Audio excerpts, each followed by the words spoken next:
ആയത്തുള്ള അലി ഖമനേയ്ക്ക് 85 വയസ്സായി. ഗുരുതരമായിട്ടുള്ള എന്തൊക്കെയോ രോഗങ്ങൾ അദ്ദേഹത്തിനുണ്ട് എന്നും പല മാധ്യമങ്ങളും റിപ്പോർട്ട് ചെയ്യുന്നുണ്ട്. കോമയിൽ കിടപ്പാണെന്നും പറയുന്നുണ്ട്. എന്നാൽ ദേശീയ മാധ്യമങ്ങൾ പറയുന്നത് പ്രകാരം ഇപ്പോൾ ട്രംപിനെ ഭീഷണിപ്പെടുത്തിയിരിക്കുകയാണ് ആയത്തുള്ള അലി ഖമനേയി. അതായത് ഇറാനിന് നേരെ ട്രംപ് ഇനി ഏതെങ്കിലും രീതിയിൽ ഗുരുതരമായ നീക്കങ്ങൾ നടത്തി കഴിഞ്ഞു കഴിഞ്ഞാൽ ട്രംപിനെ ഇല്ലാതാക്കും തുടങ്ങിയ ജൽപ്പനങ്ങളൊക്കെയാണ് ഈ ആയത്തുള്ള അലി ഖമനേയി നടത്തുന്നത്. നമുക്കറിയാം, ഗാസ ഏറ്റെടുക്കണം, ഗാസയെ പുതിയൊരു ലോകമാക്കി മാറ്റണം എന്നുള്ളതൊക്കെയാണ് ട്രംപിൻ്റെ ലക്ഷ്യം. പലസ്തീനികളെ മാറ്റി പാർപ്പിക്കണം എന്നുള്ളതാണ്. മാത്രമല്ല, ഇറാനെ സാമ്പത്തികമായിട്ട് എല്ലാ രീതിയിലും ഞെരുക്കുക എന്നതും ട്രംപിൻ്റെ ഉദ്ദേശമാണ്. ഒരു തുറന്ന യുദ്ധത്തിലേക്ക് പോവുകയാണ്. തുറന്ന യുദ്ധത്തിനുള്ള സാധ്യത ഇല്ല എന്ന് തന്നെയാണ് ഞാൻ കണക്കാക്കുന്നത്. കാരണം ഇപ്പോൾ നടന്ന യുദ്ധത്തിൽ തന്നെ അറബ് രാഷ്ട്രങ്ങളെ സംബന്ധിച്ചിടത്തോളം അവർക്ക് അനുഭവിക്കാൻ കഴിയുന്ന കഷ്ടപ്പാടുകളും ദുരിതങ്ങളും സാമ്പത്തികമായിട്ടുള്ള പ്രശ്നങ്ങളും വളരെ രൂക്ഷമായിട്ട് തന്നെ നിൽക്കുകയാണ് ചെയ്യുന്നത്. അത് മറികടക്കാൻ കഴിയുന്നതിന് മുമ്പ് മറ്റൊരു യുദ്ധത്തിലേക്ക് പോവുക എന്ന് പറയുന്നത് അവരുടെ ഭാഗത്തു നിന്ന് ബുദ്ധിപരമായ നീക്കമല്ല. അതുകൊണ്ട് നമ്മൾ അങ്ങനെ ഒരു യുദ്ധത്തിലേക്ക് കാര്യങ്ങൾ പോകുമെന്ന് പ്രതീക്ഷിക്കേണ്ടതില്ല. മാത്രമല്ല, ലോക രാഷ്ട്രങ്ങളെല്ലാവരും യുദ്ധമില്ലാത്തതായിട്ടുള്ള ഒരു ആഗോള വ്യവസ്ഥ ഉണ്ടാവണമെന്ന് ആഗ്രഹിക്കണം. കാരണം ഇതൊക്കെ വലിയ തരത്തിൽ സാമ്പത്തിക ദുരന്തങ്ങളും നഷ്ടങ്ങളും വരുത്തിക്കൊണ്ടിരിക്കുകയാണ്. ഇതെല്ലാവരും ബാധിക്കുന്നുണ്ട്. യുദ്ധം നടക്കുന്നത് ചിലപ്പോൾ ഗാസയിലായിരിക്കും, അല്ലെങ്കിൽ ഇറാൻ പ്രവിശ്യയിലായിരിക്കും. പക്ഷേ ഇത് അവിടെ മാത്രമല്ല ബാധിക്കുന്നത്. അത് നമ്മൾ ഈ ഇന്ത്യയിൽ നമ്മൾ ബാധിക്കുന്നുണ്ട്, കേരളത്തിൽ ബാധിക്കുന്നുണ്ട്. എല്ലാ മേഖലയിലും അതിൻ്റെ പ്രത്യാഘാതങ്ങളുണ്ടാകും. അതുകൊണ്ട് ആർക്കും വലിയ താല്പര്യമൊന്നും അതിൻ്റെ അകത്തില്ല. പക്ഷേ ലോകരാഷ്ട്രങ്ങളുടെ അധീപന്മാർ, അവർക്ക് അവരുടെ അധികാരമാണ് ഏറ്റവും പ്രധാനപ്പെട്ടത്, അവരുടെ പൊസിഷനാണ് ഏറ്റവും പ്രധാനപ്പെട്ടത്. അത് നിലനിർത്താൻ വേണ്ടിയിട്ട് അവർ പ്രസ്താവനകൾ ആദ്യം ഇറക്കും, പിന്നീട് പ്രയോഗങ്ങൾ നടത്തും. ഇപ്പോൾ ട്രംപ് അധികാരത്തിൽ വന്നതിന് ശേഷം ട്രംപ് നടത്തിയ എല്ലാ പ്രസ്താവനകളും മറ്റുള്ളവർക്ക് അസ്വസ്ഥത ഉണ്ടാക്കുന്നതാണ്. പനാമയ്ക്കെതിരെ നടത്തിയ പ്രസ്താവന, കാനഡയ്ക്കെതിരെ നടത്തിയ പ്രസ്താവന, അതുപോലെ തന്നെ ഗാസയിൽ അദ്ദേഹം നടത്തിയ പ്രസ്താവന. അത് ഈ കഴിഞ്ഞ ദിവസമാണ് എനിക്ക് തോന്നുന്നു ഫോക്സ് ന്യൂസിന് നൽകിയൊരു ഇൻ്റർവ്യൂവിൽ ഇസ്രായേലിൻ്റെ പ്രധാനമന്ത്രി നെതന്യാഹു പറഞ്ഞ കാര്യം എന്ന് വെച്ചാൽ that is A fresh idea എന്നാണ് പറഞ്ഞത്. അതൊരു പുതിയ ആശയമാണ് എന്നാണ് പറഞ്ഞത്. കാരണം ഇതുവരെ എത്രയോ കാലമായിട്ട് ഈ ഇസ്രായേലും പാലസ്തീനും തമ്മിലുള്ളതായിട്ടുള്ള യുദ്ധങ്ങളിങ്ങനെ നടക്കുന്നുണ്ട്. അങ്ങനെ നടന്നിരുന്ന സമയത്തൊന്നും ആരും പറയാൻ ധൈര്യപ്പെടാത്തതായിട്ടുള്ള ഒരഭിപ്രായമാണ് ഇപ്പോൾ ട്രംപ് മുന്നോട്ട് വച്ചിരിക്കുന്നത്. എന്നുവെച്ചാൽ ഗാസയിലെ എല്ലാ പാലസ്തീനുകളെയും എങ്ങോട്ടെങ്കിലും കയറ്റി അയക്കുക, എന്നിട്ട് ഗാസ എന്ന് പറയുന്ന ആ മുനമ്പ് വലിയൊരു വിനോദ കേന്ദ്രമാക്കി മാറ്റുക എന്നാണ്. അപ്പോൾ അങ്ങനെ ഒരു ടൂറിസ്റ്റ് പ്ലേസായിട്ട് അതിനെ മാറ്റുന്നതിന് വേണ്ടി വരുന്ന എല്ലാ ചിലവുകളും അമേരിക്കൻ പ്രസിഡൻറ്റ് ഡൊണാൾഡ് ട്രംപ് നിർവഹിക്കുമെന്നാണ് കരുതപ്പെടുന്നത്. എന്നുവെച്ചാൽ അതൊരു ബിസിനസ് പ്രോസസ്സാക്കി മാറ്റും. പണം മുടക്കും, അതിൽ നിന്ന് പണമുണ്ടാക്കും. ഇതിലിപ്പോൾ പാലസ്തീനികൾ ഇപ്പോഴും പറയുന്നത്, ഇപ്പോൾ കഴിഞ്ഞ ദിവസം അവരുടെ ഒരു നേതാവ് പറയുകയുണ്ടായി, പാലസ്തീൻ രാഷ്ട്രം വരാതെ ഒരടി പിന്നോട്ടില്ല, ഏത് രീതിയിലും പ്രതിരോധിച്ചുകൊണ്ടേയിരിക്കും.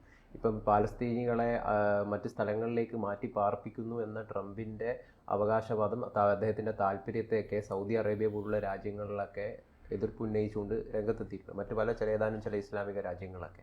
അപ്പോൾ ട്രംപ് ശരിക്കും വലിയൊരു പ്രതിസന്ധി നേരിടും. അല്ല, പാലസ്തീൻ ജനതയെ എങ്ങും കൊണ്ടുപോകാനായിട്ട് കഴിയും എന്ന് ഞാനും കണക്കാക്കുന്നില്ല. അത് ശരിയുമല്ല. കാരണം അതൊരു ജനത അവരുടെ ജീവിതത്തിൻ്റെ പ്രശ്നങ്ങൾ നിങ്ങളുടെ വീട്ടിൽ നിന്ന് നിങ്ങളെ ഇറക്കി വിട്ടാൽ നിങ്ങൾ എന്ത് ചെയ്യും? നിങ്ങളുടെ വീട്ടിലേക്ക് തിരിച്ചു വരാനായിട്ടുള്ള ശ്രമം നടത്തിക്കൊണ്ടിരിക്കും. ഇസ്രായേൽ അത് തന്നെയല്ലേ ചെയ്ത്? ലോകത്ത് പല സ്ഥലത്തേക്ക് ചിതറിപ്പോയ ജൂതന്മാരെ മുഴുവനും വിളിച്ചു വരുത്തി അവരൊരു രാഷ്ട്രം ഉണ്ടാക്കിയാണ് ഇസ്രായേൽ എന്ന് പറയും. അതേ മനസ്ഥിതി എന്തുകൊണ്ട് പലസ്തീനികൾക്ക് അനുവദിച്ചുകൂടാ? ജൂതന്മാരെ അനുഭവിച്ചതിനേക്കാൾ ഒക്കെ തീവ്രമായിട്ടുള്ള ദുരിതമാണ് ഇപ്പോൾ പലസ്തീനികൾ അനുഭവിക്കുന്നത്. അവർക്ക് സ്വന്തം വീടില്ല, നാടില്ല, ഒന്നുമില്ല. അവരെ തിരിച്ച് യുദ്ധവിരാമത്തിൻ്റെ കാലത്ത് അവരുടെ പഴയ സ്ഥലത്തേക്ക് തന്നെ കൊണ്ടുവന്നിരിക്കുന്നു, അല്ലെങ്കിൽ വരാൻ അനുവദിച്ചിരിക്കുന്നു.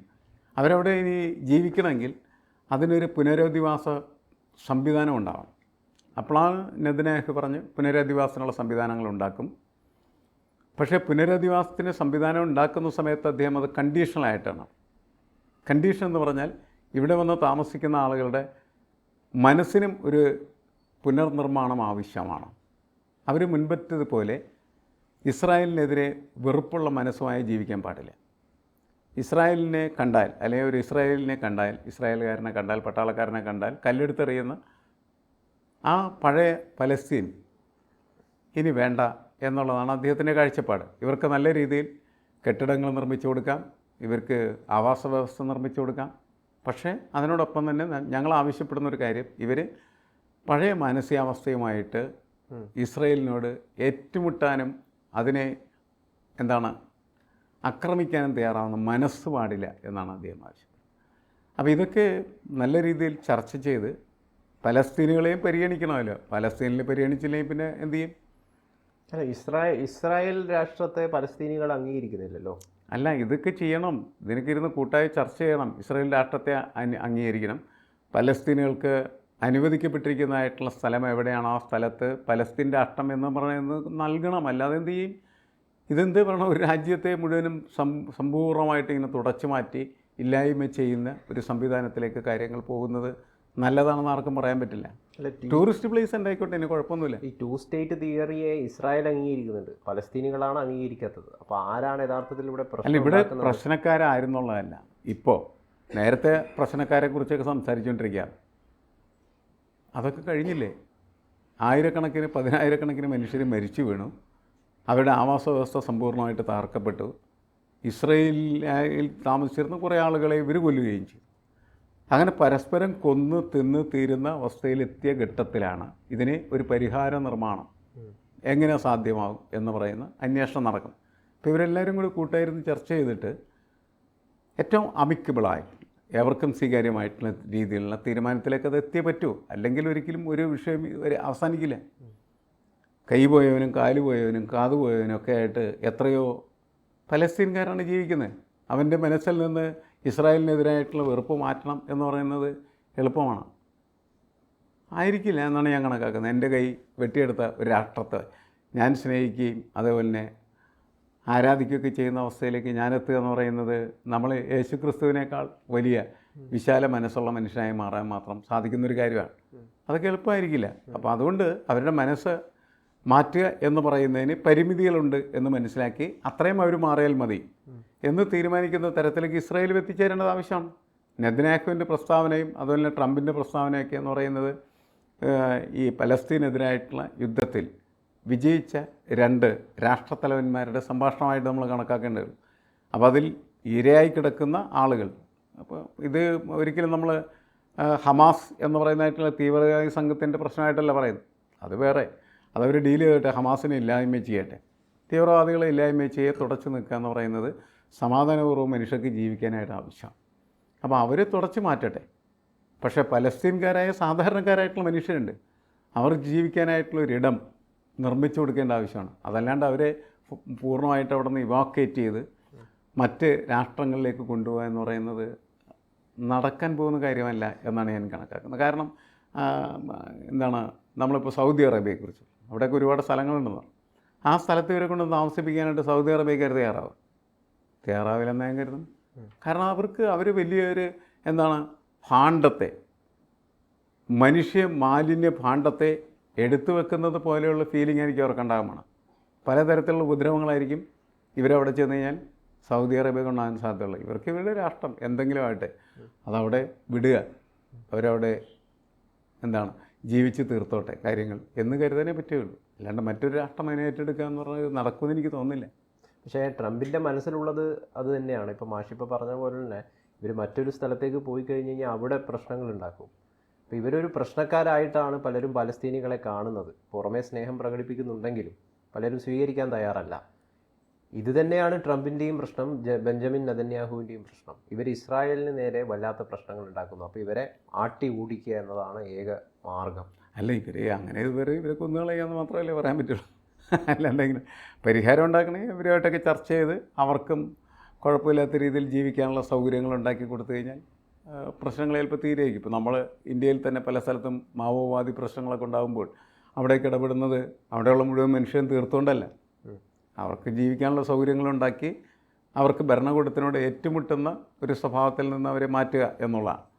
അങ്ങനെയാണ് ഇപ്പോൾ ഇവർക്ക് ഒരു സമാധാനപൂർണ്ണമായി ജീവിക്കാനുള്ള അവസരവും തൊഴിലും അതേപോലെ തന്നെ ജീവിത സൗകര്യങ്ങളൊക്കെ നൽകപ്പെട്ടാൽ ഇവർ മാറും. എന്തായാലും അങ്ങനെ മാറ്റാനേ പറ്റുള്ളൂ. എന്തായാലും വാശിയും വെറുപ്പും ഒക്കെ ഈ പലസ്തീനികളുടെയൊക്കെ ഉണ്ടാവും.